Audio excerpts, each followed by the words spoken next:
Pour transformer un gentil monospace en SUV à la mode, la recette est plutôt simple.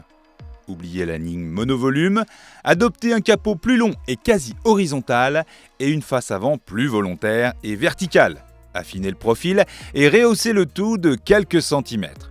Pour que l'illusion soit parfaite, ajoutez quelques appendices d'aventurier, comme un sabot façon aluminium sous le bouclier avant et des protections de carrosserie en plastique tout autour. Et voilà, le 5008 est métamorphosé. Après le 3008, c'est donc au tour de la version 7 places de prendre de la hauteur. Il n'en a pas pour autant oublié sa vocation principale, accueillir famille et bagages avec une modularité poussée et un coffre géant.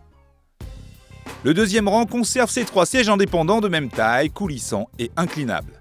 Ils se rabattent en un tour de main pour donner un accès aux 2 strapontins fournis de série cette fois-ci. S'ils n'ont rien d'indigent, ils ne conviendront qu'aux enfants ou lors d'un dépannage sur de petits trajets.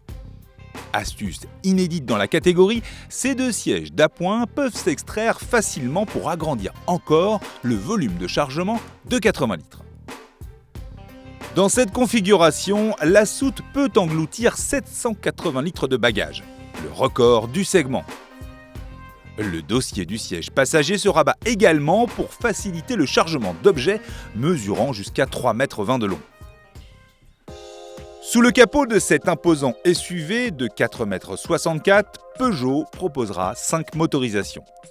Ici, c'est la version 2 litres Blue HDI de 150 chevaux que nous essayons. Un moteur qui convient parfaitement à ce SUV qui a su garder sa ligne. Grâce à son couple bien réparti de 370 Nm, les performances sont largement suffisantes et permettent d'éviter la version 180 chevaux, dont les réglages dynamiques de la finition GT dégradent un poil le confort. Un niveau de filtration de tout premier ordre dans cette version classique, malgré les jantes de 18 pouces. Sur la route, pas de surprise, le 5008 est un régal à mener.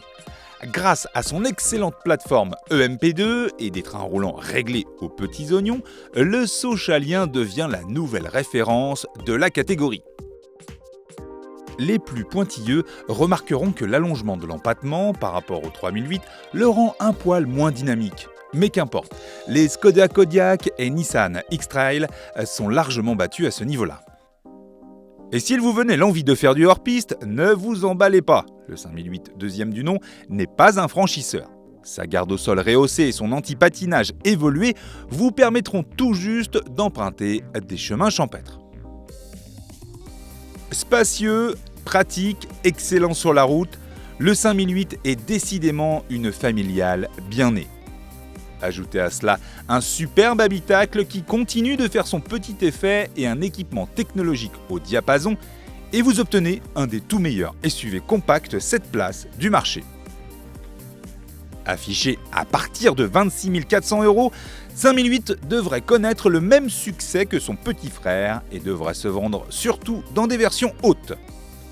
Vendu à 43 750 € avec le Blue HDI 180 chevaux, la version GT montre que Peugeot semble effectivement réussir sa montée en gamme.